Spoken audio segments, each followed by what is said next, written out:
guru-guru kita semuanya, orang tua kita semuanya, keluarga kita semuanya.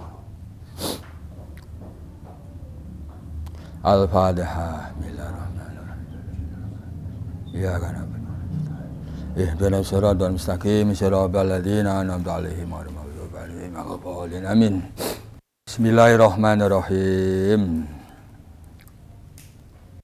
Allahumma aftah alaina hikmataka wa ansur alaina rahmataka ya dzal jalali wa ikram. Tangdur ma akbaha min waqtihi ghaibatin.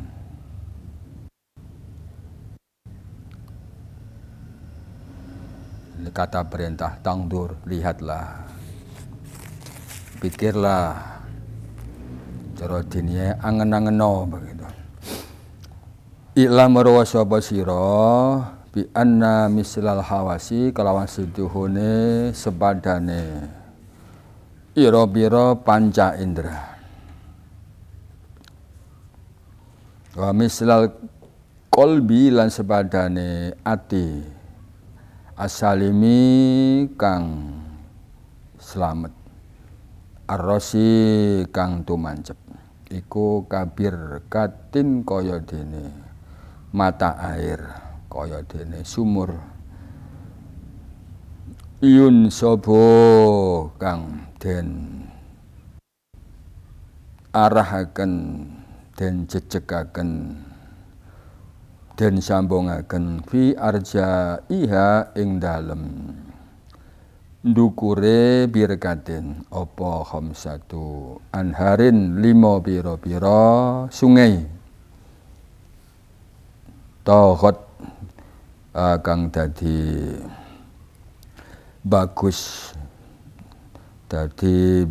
penuh apa bima iha banyune khamsatu anharin. Fa'in turid wong lamun ngarepaken sapa sira ya sahibar rojai he wong kang padha penuh harap, wong kang padha optimis. Tangdi fatil kal birkati ing bersihaken kono mengkono mata air sumur al-faijai kang bagus. Pas tut mongko nuli nguwataken sapa sira alaiha maring tilkal birkati al-faihai nguwataken turukul anhari ing pira-pira dalane jempinang dalane sungai fi khalwatin ing dalem persepen mudzalimatil aqtari kang ana yup-yupan ing dalem ujunge wanadi huha lan bersihaken turu kol anhari bi dawaman dzikri kelawan ngelanggengaken eling mare Allah hatta taro sehingga ningali sapa sira sifa aha ing beninge anhar beninge birkatin kaduri kaya dene inten wa tanjali lan bakal dadi jelas dadi perdelo nampak apa haqaiqul asyai hakikate suwiji-wiji min ghairi taskikin saking tanpa keraguan ala murain lan tanpa perkara kang den weruhaken. Itu maksudnya menggambarkan anggota badan jasmani ya.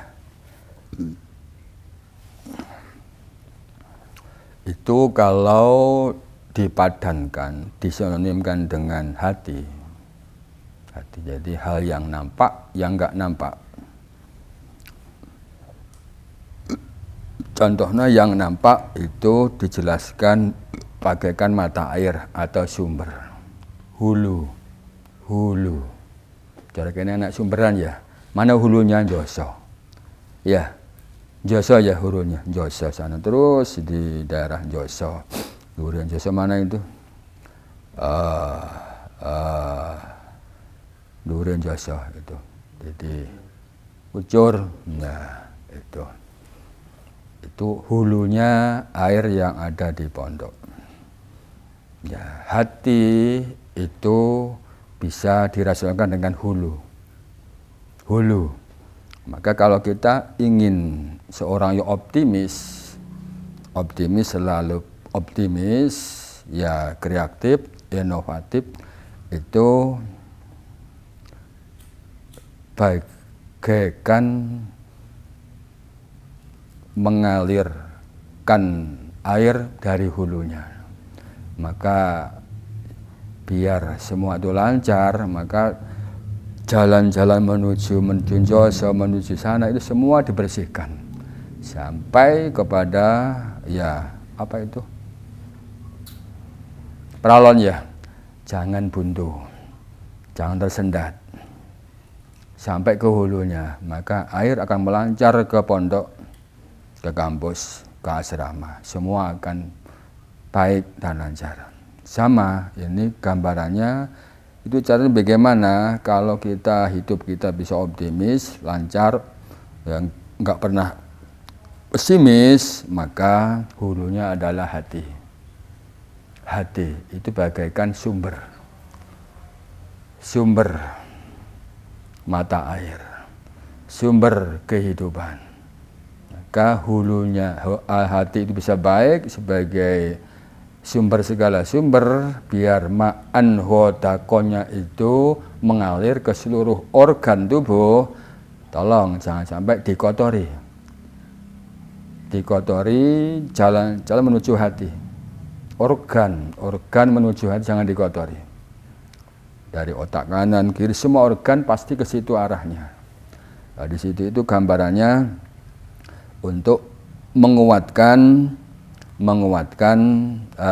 hulu hati itu, hilangkan jalan yang mengotot. Gimana caranya menghilangkan itu? Ini jelaskan wasdud, menguatkan dulu jalan-jalan menuju hulu. Hal-hal yang kurang baik dibersihkan. Gimana cara membersihkan? Adalah dawami dzikri.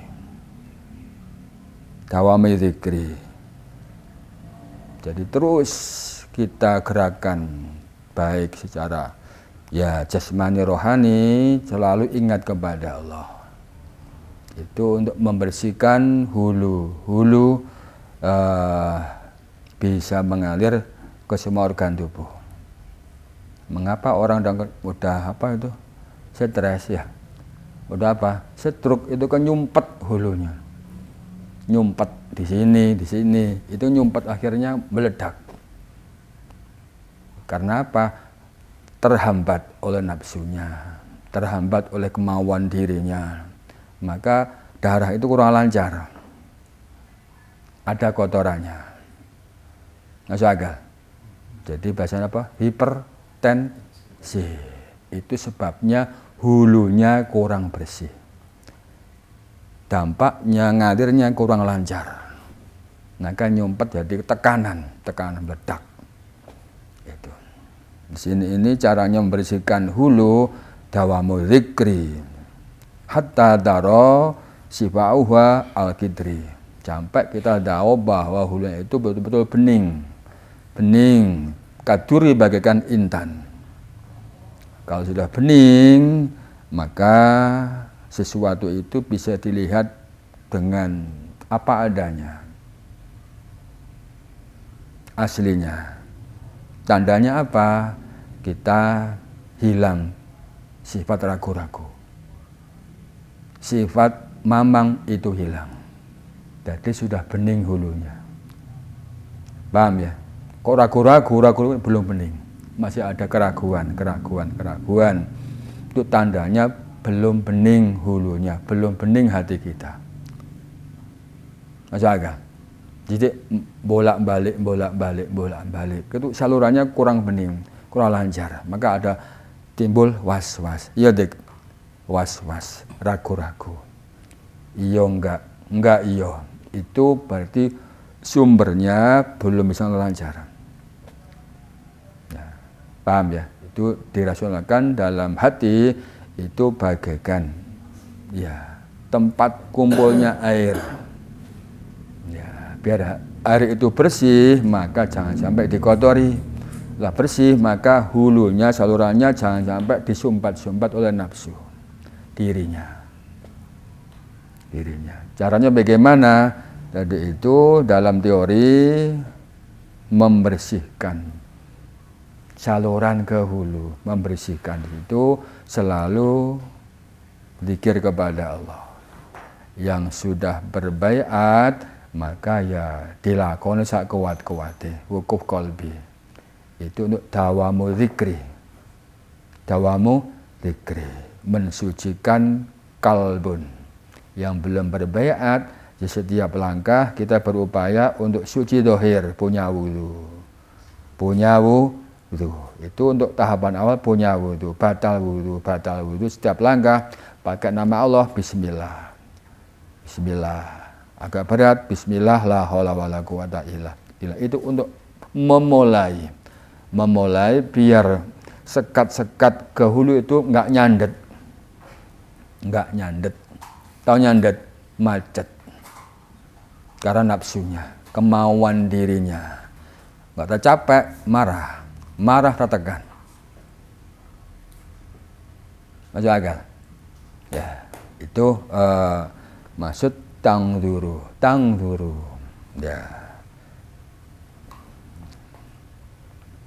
Paham ya? Jadi menggambarkan hal-hal yang indrawi kepada hal-hal yang non indrawi. Itu kan rasional, ya. Itu hati bagaikan sumur, bagaikan pusat sumber mata air. Maka dalam bahasa Thariqah, siapa yang bisa istiqomah ke jalan Allah maka akan mendapatkan ma'an ghadaqah. Jelas ya? Wala wistaqamu ala thariqati la isqainahum ma'an ghadaqah. Ini pas. Jadi istiqomah ala thariqati jalan Allah. Thariqah Allah dhahiratan wa batinatan. Ada dua sisi. Thariqahnya itu terutama syariatan, ya sholat, syariah ya, puasa, haji, umroh, itu namanya thariqah, syariat untuk jasmani, disyariati. Rambu-rambu Allah terus kita laksanakan dengan istiqomah. Jangan lupa, ya biar kita mendapatkan ma'an ghadaqah, seimbangkan menghidupkan. Nah, jalan yang kedua adalah zikir dalam hati. Itu wa batinuhu haqiqatun, batin terus menyambung. Dohirnya berjalan taat kepada aturan Allah, dalamnya terus mengikuti. Namanya dua sisi. Maka pasti kita kalau bisa istiqomah lambat laun pasti mendapatkan ma'an ghadaqah. Apa itu? Ma'an kan air ya. Ghadaqah itu kehidupan. Bahasanya Al-Quran, ya siapapun butuh kehidupan. Bahasanya wayang, banyu penguripan. Nah, itu banyu penguripan. Ini pas Qur'annya. Insya Allah dalam surat Jin itu. Wala wastaqamu, siapapun istiqomah. Ala thariqati, jalan Allah, jalanku Allah. Pasti asqainahum, maka Allah kan asqainahum, ngasih minum. Asqaina Allah, hum, siapapun yang mau istiqomah. Ma'an ghadaqah, air kehidupan. Air kehidupan dalam arti ya kehidupan jasmaniyah, rohaniyah. Kehidupan Jasmani ya makan minum, rohani ya hati ini. Itu ingin sholat itu rohani, ingin haji rohani, puasa rohani, zikir rohani. Rohani juga butuh makan, butuh minum. Minumnya apa? Ya itu. Sholat, puasa, haji itu kebutuhan rohani. Paham ya? Paham ya? Itu maknanya tangdur ma akbaha min waktihi ghaibatin. Ya, silakan tanya. Jadi memang betul semua itu ya pasti pernah diganggu hantu ya. Hantu rupa setan. Ayo, hantu rupa jin. Namanya Syaitonul Jinni.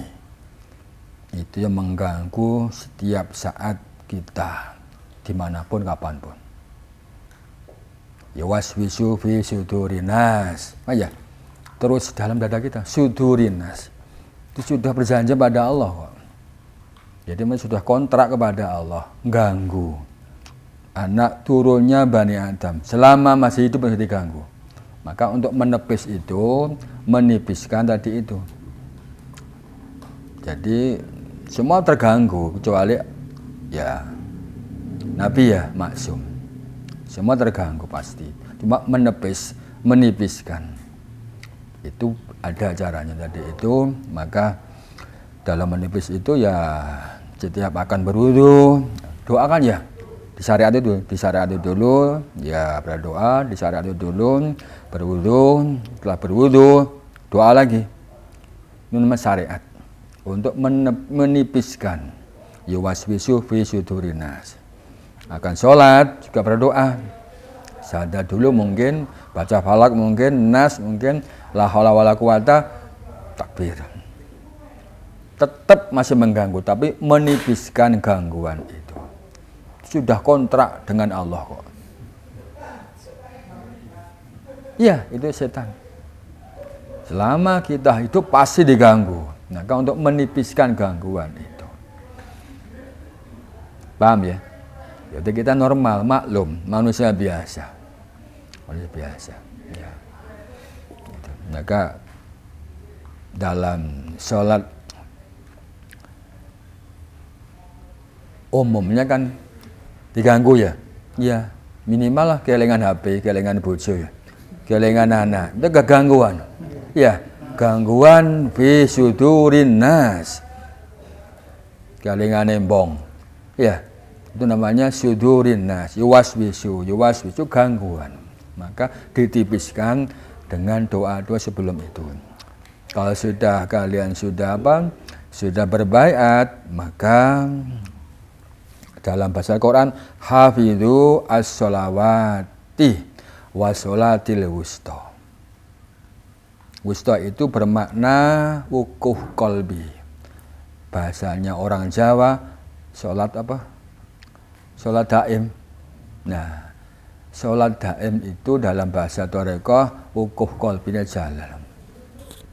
Sholatil wusta itu menjaga wukuh dalam apapun gerakannya. Dawuh Mbah Yai, selama kita masih melek, tetap wukuh qalbi. Itu untuk menipiskan yuwaswisu fi sudurin nas. Jadi nggak usah memikiri artinya apa, nggak usah. Allah saja. Kan jelas ya, hafidhu as-sholawati itu 5 waktu. Jamak ya, sholawati subuh sampai isya. Ingat, tulisannya wassolatil wusta. Bahasa fikih, wusta kan tengah-tengah ya. Tengah-tengah ada mengatakan maghrib monggo, fikih. Subuh monggo, duhur monggo, isya, asar monggo, itu banyak pendapat dalam pandangan fikih, ijtihad. Dalam pandangan ulama sufi beda. Jadi dalam pandangan mujahadah adalah untuk lakukan wukuh kolbi, dawamu zikri, pasti wukuh namanya sholatil wusta dalam dada. Wusta dada. Jaga dalam dhahiriyah, jaga dalam dada. Paham? Itu dalam tafsir ya kelompok-kelompok sufi. Tidak hanya maghrib isya, semua dijaga. Secara dhahiriyah, syariat kita berupaya sak kuat-kuatnya. Secara batin dawamu zikri, melanggengkan wukuh kolbi. Maka sholatil wusta, to tengah ya. Itu apa? Dawamu zikri. Untuk menipiskan yuwaswisu fi sudurin nas. Menipiskan, menghilangkan nggak bisa itu. Paham? Menipiskan 10 nanti mungkin jadi 3 ya. Sakit dari selawe ya. Itu menipis, mengurangi itu bisa. Menghilang, wah itu repot itu. Ya, kecuali Nabi dijaga. Ya, maksum ya. Kita kan harap maklum ya. Ya, harap maklum manusia biasa, orang awam. Maka dimaklumi. Yang penting sholat. Yang penting sholat walaupun diganggu, walaupun eling bojo tetap sholat. Jadi secara syariat penting Allahu Akbar sudah sah sholatnya. Waktu itu Allahu Akbar sudah sah sholatnya. Eling Allah ya sudah sah sholatnya. Walaupun waktu rukuk, sujud, eling macam-macam sudah sah sholatnya dalam konteks fikih. Gampang ya? Nah itu. Kok diganggu tetap sah. Dalam konteks fikih tetap sah. Maka kita jangan sampai timbang gak enak, gak apa diganggu, gak sholat, jangan, tetap sholat. Paham? Itu untuk menipiskan dawamu zikri. Dawamu zikri. Itu. Waktu sholat. Ya. Nah, untuk waktu di luar sholat tadi itu bisa digunakan dawamu zikri dan secara zahir kita bersuci. Batal wudu. Menipiskan. Yuwaswisu fi sudurinas. Menipiskan gangguan syaitonul jinni. Lebih bahaya syaitonul insi. Ya, ada ya. Syaitonul insi diganggu setan berupa manusia jilbaban. Itu syaitonul insi ya. Ya baik. Ya. Kan diganggu, apa diganggu? Ya, itu menipiskan, mengurangi gangguan syaitonul insi. Kita dawamu wudu, berwudu, mengurangi itu. Diganggu gak nemen-nemen ya, gak nemen-nemen kita bisa untuk menguasai diri. Menjaga. Ada lagi.